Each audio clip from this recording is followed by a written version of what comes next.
Oi novamente, estou de volta agora para tratar de um novo assunto. Recapitulando, nas últimas videoaulas nós falamos basicamente de quatro conceitos: o conceito de carga elétrica, o conceito de força elétrica, o conceito de campo elétrico e o conceito de potencial elétrico. Todos esses conceitos eles foram vistos no contexto de cargas pontuais, né, que são objetos de dimensão de um ponto, objetos de dimensão zero. Bom, para que a gente possa levar essa teoria, né, levar esses conceitos para objetos, né, mais próximos da nossa realidade, né, objetos que têm uma dimensão maior do que um ponto, né, e além de ter tamanho também, que tem formatos diferentes, nós precisamos expandir, né, essas ideias. Então é justamente sobre isso que trata essas próximas videoaulas, né, que eu estou chamando de cálculo do campo elétrico. Bem, então o sumário dessas próximas videoaulas sobre cálculo do campo elétrico é o seguinte. Primeiro eu estenderei a ideia de carga pontual e falarei de distribuição contínua de cargas. Em seguida, eu farei uma revisão, né, sobre sistemas de coordenadas. Depois apresentarei alguns exemplos de cálculo do campo elétrico de distribuição contínua de cargas. Esse método, né, a gente chama de método de integração direta. Depois falarei de um outro método de cálculo do campo elétrico que utiliza a lei de Gauss. E em seguida farei algumas aplicações envolvendo a lei de Gauss. Então falarei agora de distribuição contínua de cargas. Uma extensão da ideia de n cargas pontuais consiste numa distribuição contínua de cargas. Então aqui eu tenho um corpo que está carregado.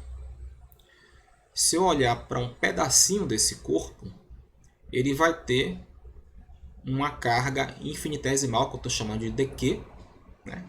Que a gente também chama de elemento de carga. Esse elemento de carga ele vai ter um volume dV, né? Um volume infinitesimal.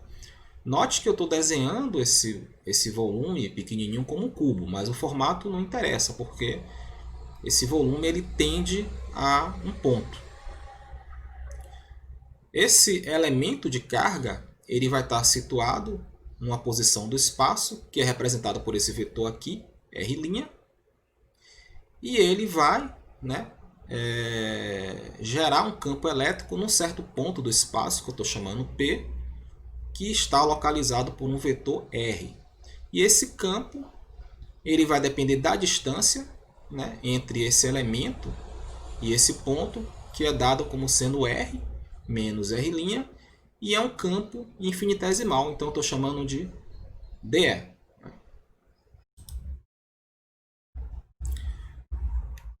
Bom, então nesse momento podemos fazer algumas observações.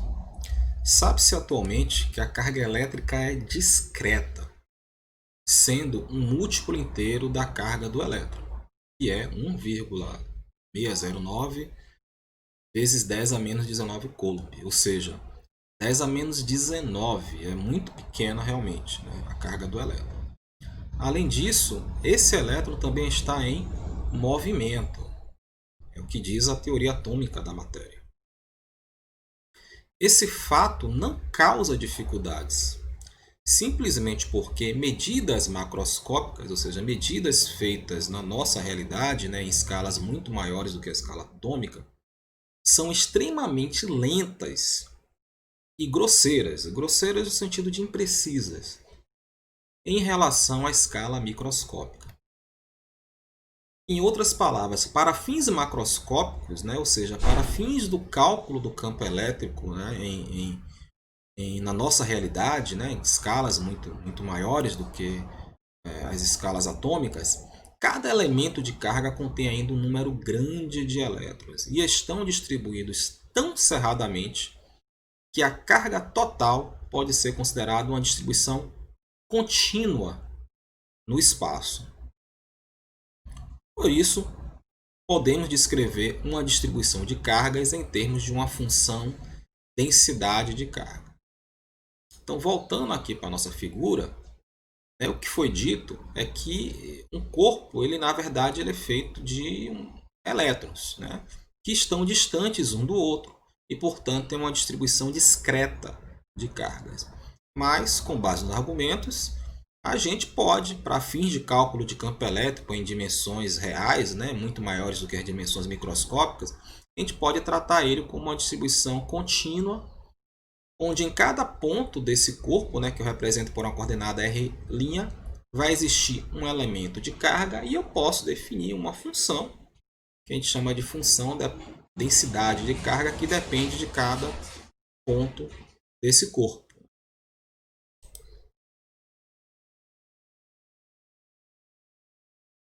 Considerando então uma distribuição contínua de cargas, podemos descrevê-la como uma função densidade volumétrica de carga. Geralmente a gente representa pela letra ρ, que ela depende, como eu falei, das coordenadas do objeto carregado, das coordenadas volumétricas, né, desse objeto carregado, e é dada como sendo o elemento, né, de carga dividido pelo elemento de volume, ou seja, uma derivada, né, da carga em relação ao volume. E, portanto, a carga total ela pode ser obtida por integração dessa função densidade volumétrica de carga, né, ao longo do volume, né, do objeto, e nós chamamos esse tipo de integral de volume. Bom, muitas vezes pode ser conveniente separar as contribuições das cargas que estão no volume do objeto, dentro do volume, né, que é essa região cinza, da contribuição das cargas que estão distribuídas ao longo da superfície do objeto, que é essa linha aqui vermelha. Isso acontece, por exemplo, em condutores, né? A gente vai ver depois. Então é conveniente introduzir uma função densidade superficial de carga. Então essa função densidade superficial de cargas, né, ela vai depender das coordenadas da superfície, né, do objeto, e é dada pelo elemento de carga dividido pelo elemento de superfície, ou seja, a derivada da carga naquela superfície.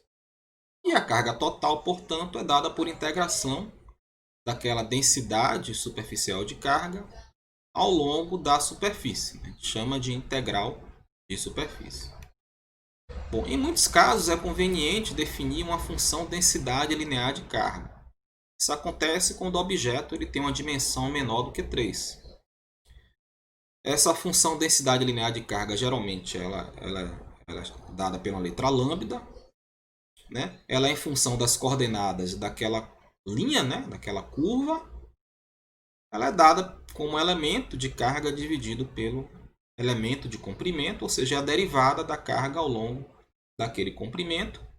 E a carga total, no caso, ela é dada como sendo a integral dessa função densidade linear de carga ao longo daquela curva, né, daquela linha, né? A gente chama de integral de linha.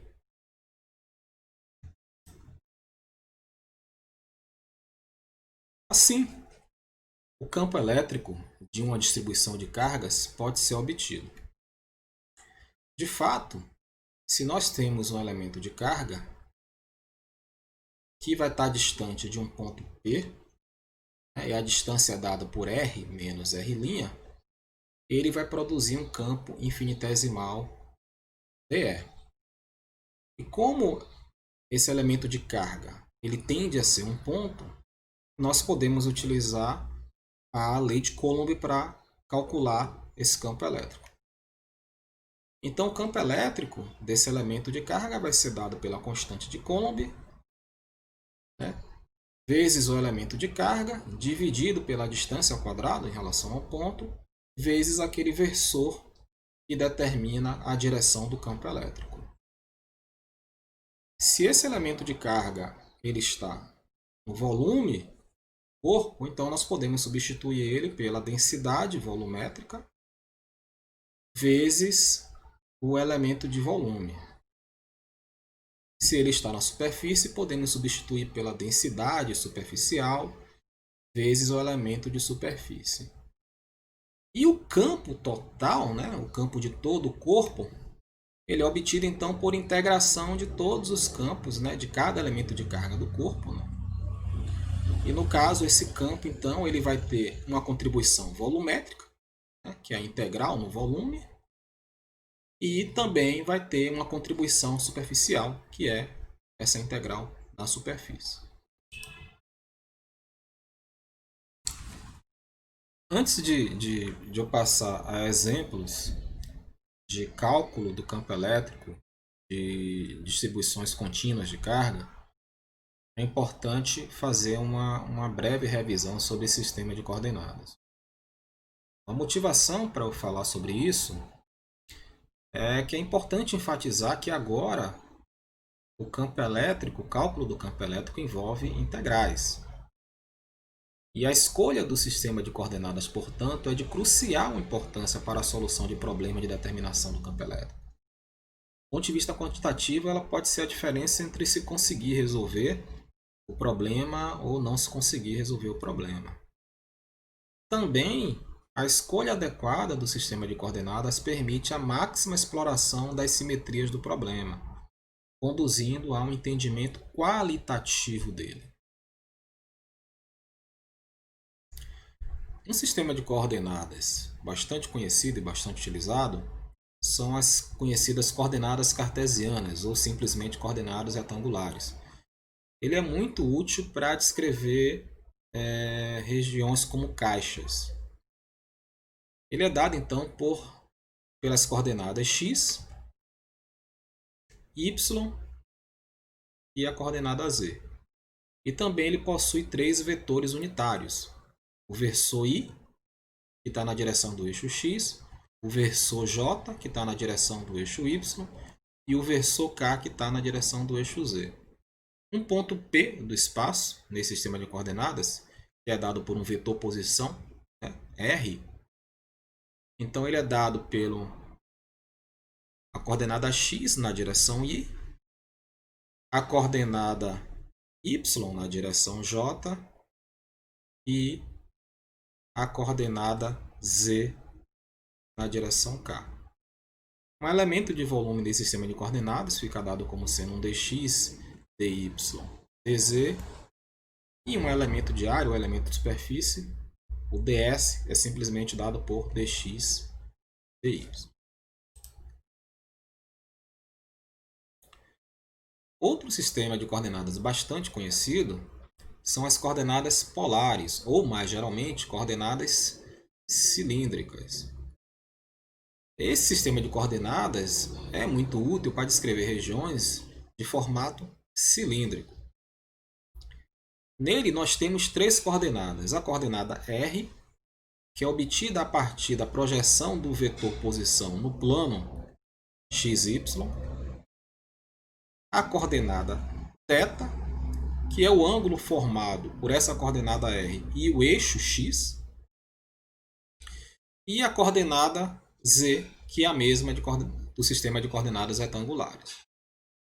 Também nesse sistema de coordenadas nós definimos três vetores unitários: o vetor R chapéu, que está no plano XY e aponta radialmente, divergindo da origem; um vetor θ chapéu, que é simplesmente uma rotação de 90 graus desse vetor R, também contido no plano XY; e o vetor K, que é o mesmo das coordenadas retangulares.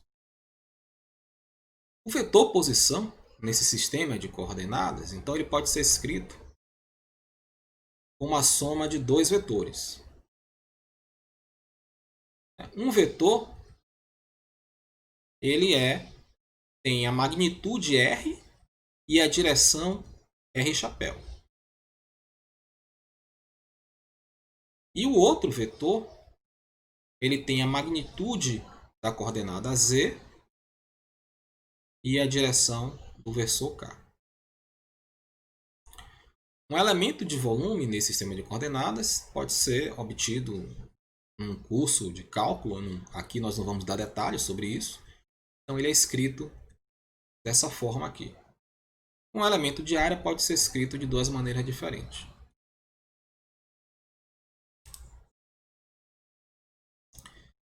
Finalmente, nós temos o sistema de coordenadas esférico, que é útil para descrever problemas com simetria esférica. Nesse sistema de coordenadas, nós temos também três coordenadas. A coordenada R, que é o módulo do vetor posição. A coordenada θ, que é a mesma do sistema de coordenadas cilíndrico. E a coordenada φ, que é o ângulo formado entre o vetor posição e o eixo Z. Nesse sistema de coordenadas, nós também temos três versores. O versor R chapéu, que está na mesma direção que o vetor posição. O versor θ chapéu, que é o mesmo das coordenadas cilíndricas. E o versor φ chapéu, que é uma rotação de 90 graus em relação ao plano formado pelos versores R chapéu e θ chapéu. Note que esses três versores também são ortogonais, ou seja, eles formam um ângulo de 90 graus entre si. E o vetor posição, ele é dado então pela coordenada R na direção R chapéu. Um elemento de volume também pode ser encontrada a dedução em um livro de cálculo, não vou entrar em detalhes aqui, é dada por essa expressão. E um elemento de superfície é dado por essa expressão aqui.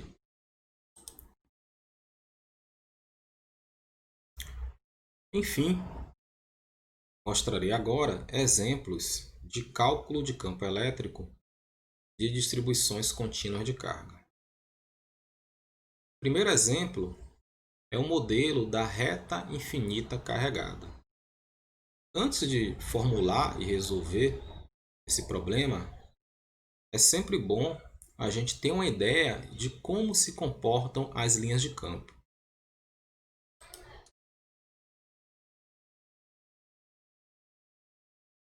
Aqui podemos ver as linhas de campo de uma reta infinita carregada.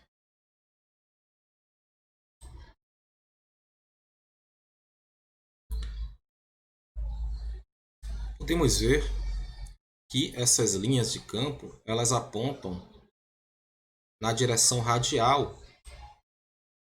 divergindo da reta, supondo que essa reta está carregada positivamente.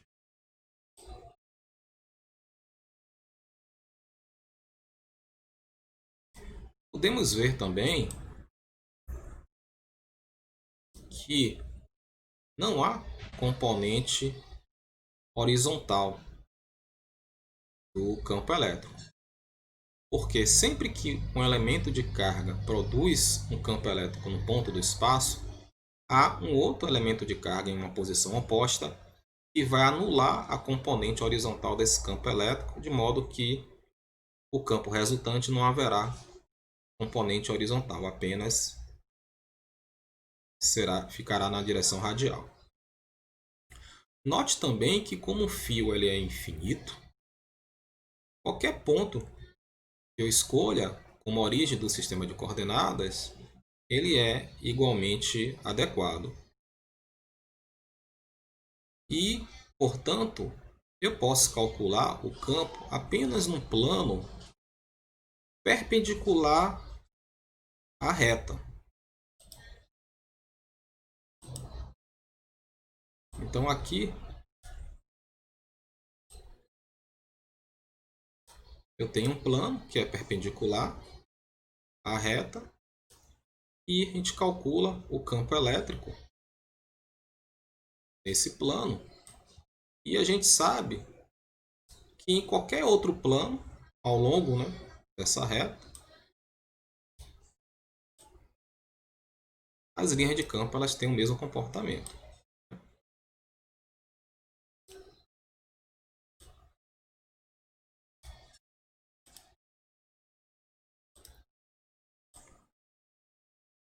Bom, então é isso que a gente vai fazer.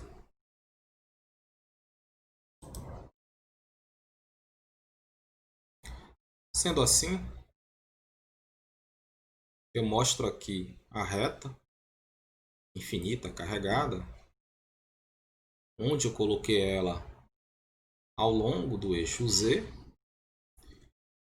E como foi comentado, nosso problema vai se restringir a calcular o campo num plano que passa por Z igual a zero.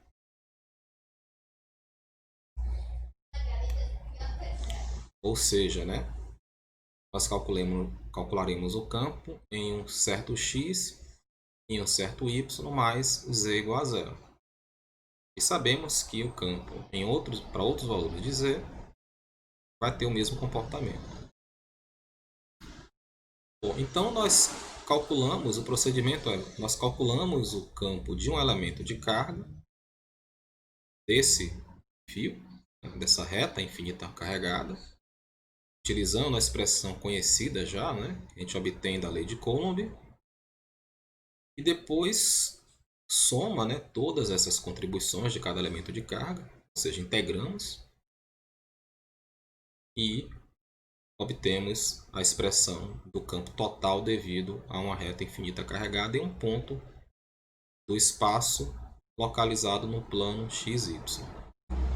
Então perceba que para obter esse campo nós precisaremos da densidade linear de carga do fio, e nesse caso nós estamos supondo como constante, da distância entre, né, ponto do espaço onde eu quero calcular o campo. Esse ponto do espaço está num plano XY. Então, da distância desse ponto com um ponto ao longo do fio, né, que eu chamo de R'. Esse R' aqui, ele é uma coordenada de um elemento de carga do fio e ele vai estar ao longo do eixo Z. E vamos precisar também do elemento de comprimento. Também precisamos calcular o módulo, né, R menos R'. Então, com essas informações, nós substituímos na integral e depois tentamos resolver essa integral para achar o campo elétrico total em um ponto qualquer do espaço. Bom, nesse problema é adequado o uso de coordenadas cilíndricas. Então, nós faremos uso desse sistema de coordenadas. Lembrando que em coordenadas cilíndricas, o vetor posição ele é dado por essa expressão aqui.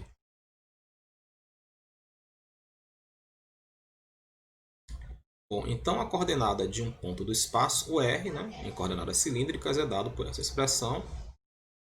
Eu coloquei aqui em vermelho a dependência desse versor aqui, R chapéu, em θ. É importante chamar a atenção a isso porque o versor R chapéu ele não é fixo no espaço. Ele varia a sua direção. E ele varia a sua direção com θ. Lembrando também que, como nós queremos calcular o campo no plano XY, então como eu falei, ou seja, no plano Z igual a zero, né? Então nós não precisamos desse termo aqui, porque nós iremos calcular em Z igual a zero. Então o vetor posição ele fica dessa forma. Bom, e a coordenada de um elemento de carga ao longo da reta infinita, também coordenada cilíndrica, é dada por essa expressão. Lembrando novamente que o fio ele está ao longo do eixo Z. Então, nós não precisamos desse primeiro termo aqui. Esse primeiro termo aqui, ele simplesmente ele é zero. Né? Esse R' aqui, né, a gente vai assumir como zero porque a gente quer calcular o vetor posição de um elemento de carga apenas ao longo do eixo Z. E o dl', né, aqui, né, que é um elemento, né, de comprimento do fio, a gente pode ver que ele é simplesmente dz'. Né? Eu estou colocando essa linha aqui só para diferenciar o que é um ponto do espaço com o que é um ponto do corpo, no caso o fio. Então esse dz' aqui ele é um ponto do fio. E para calcular o campo elétrico, nós precisaremos da distância, né? R menos R'. Então, aqui em R menos R', nós subtraímos R de R' e obtivemos esse resultado. E como eu falei, precisaremos do módulo, né?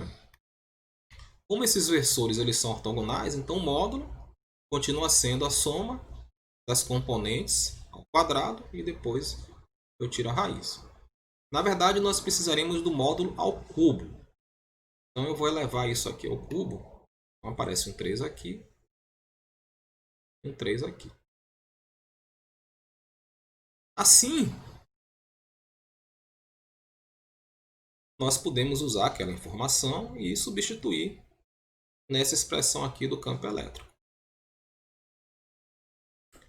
E obtivemos então essa expressão aqui. Aqui, como tem uma soma, nós podemos usar a propriedade de integração, né? A integral da soma é a soma das integrais. Então, que era uma integral, agora viram duas integrais. Note que essa segunda integral aqui, ela tem uma característica que permite com que a gente saiba o resultado dela sem necessariamente resolvê-la. O integrando dela é o que a gente chama de função ímpar ou função assimétrica. Ou seja, ele é negativo para valores de z negativo e para valores de z positivo, ele assume o mesmo valor, só que com sinal contrário, ou seja, ele é positivo. Então, quando a gente integrar essa função no intervalo simétrico entre menos infinito até mais infinito, do lado negativo nós obteremos um valor e do lado positivo obteremos o mesmo valor, só que com sinal contrário. No final, como a integral é a área, né, sobre uma curva, no final que nós encontraremos dessa integral é que ela vai ser zero. Então a gente pode descartar essa integral porque a gente sabe que ela é zero. Então resta então resolver essa integral aqui. Lembrando que a variável de integração é z'. Então esses termos aqui em vermelho, eles são constantes em relação à variável de integração. Então a gente pode resolver essa integral fazendo uso de alguma tabela de integrais ou ver a nota de aula que tem um detalhe, né, sobre o cálculo dessa integral. Fazendo isso, nós chegamos à expressão para o campo de uma reta infinita carregada. Note que o resultado é como esperado, né? O campo ele aponta radialmente, né, para fora, porque a densidade de carga é positiva. E uma informação nova é que ele decresce com, né, a distância. Né? Então, ele não decresce com a distância ao quadrado, ele decresce apenas com 1 sobre r. Então, ele decresce um pouco mais rápido, né, do que o campo de, por exemplo, uma carga pontual.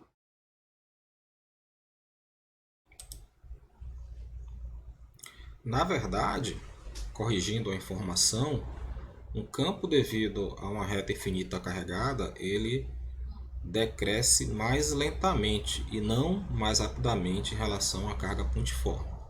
Então aqui a gente tem as linhas de campo justamente devido a uma carga positiva, carga pontiforme. Percebe-se que próxima à carga ela é um pouco mais intensa, as linhas de campo, mostrando que o campo é mais forte, e mais afastado da carga, as cores são menos intensas, mostrando que o campo ele enfraquece.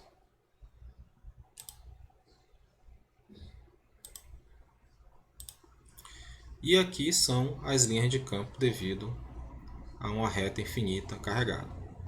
Então, próximo também as linhas de campo são intensas e afastadas elas estão um pouco mais fracas, mas elas são um pouco mais intensas do que o de uma carga pontiforme, mostrando que o campo devido a uma reta infinita carregada ele decresce mais lentamente com a distância.